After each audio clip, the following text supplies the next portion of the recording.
কক্সবাজার সমুদ্র সৈকতে যানবাহন বা গাড়ি নামানো সম্পূর্ণভাবে নিষেধ।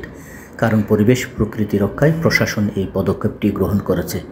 কিন্তু আজ বৃহস্পতিবার সকাল 8টার দিকে হঠাৎ করে একটি দামি গাড়ি আমরা লাবণী পয়েন্ট দিয়ে এভাবেই নিচে নামতে দেখি।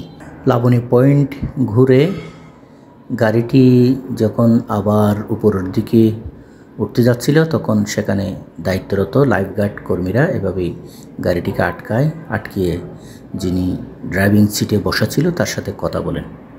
গাড়ির নাম্বারটি হচ্ছে চট্টগ্রাম মেট্রো ঘ 11-6-948। লাইফগার্ড কর্মীরা চালকের সাথে কথা বলার পরে খুবই বিষণ্ণ দেখাচ্ছিল চালককে। পরে এই লাইফগার্ড কর্মী তার সাথে কথা বলার পরে তিনি যেমনটি বলছিলেন, এখানে আসতে হচ্ছে ফ্যামিলিতে নাকি ওর আব্বু মারা গেছে, আর কাছ থেকে ভালো লাগতেছে না, কোনো কিছু ভালো লাগতেছে, সেজন্য ছেলেকে একটু ঘোরাফেরা করে সে গিয়ে চলে যাচ্ছে। আসলে সমুদ্র সৈকতে গাড়ি নামাটা নিষেধ।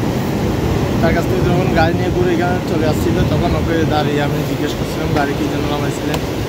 সে বলছিল, না ভাই, আমার কাছ থেকে একটু মন খারাপ লাগছিল, আমার আব্বু মারা গেছে, সেজন্য আমি একটু ঘুরে চলে যাচ্ছি, ভালো লাগছে না, ওর কাছ থেকে নাকি ভালো লাগছিল না। এই লাইফগার্ড কর্মী জানালো যে যিনি গাড়ি চালাচ্ছিলেন তার বাবা মারা গেছে। তিনি খুবই শোকাহত, সেই কারণে তিনি গাড়ি নিয়ে বের হয়েছেন এবং গাড়ি নিয়ে বের হয়ে সাগরে নেমেছেন। তিনি স্বস্তি খোঁজার চেষ্টা করছেন, কিন্তু তার বাবা মারা গেছে। তিনি স্বস্তি খোঁজার চেষ্টা করছেন। এভাবে বিপজ্জনকভাবে সৈকতে গাড়ি নামানো, এটা তো অন্যদেরও কিছু একটা হতে পারে, তার নিজের তো হতেই পারে, অন্যদেরও কিছু একটা হতে পারে এমন শঙ্কা ছিল। আর সৈকতের প্রতিবেশ রক্ষায় এইভাবে গাড়ি নামানো এটা কোনোভাবেই গ্রহণযোগ্য নয়। BD world news desk.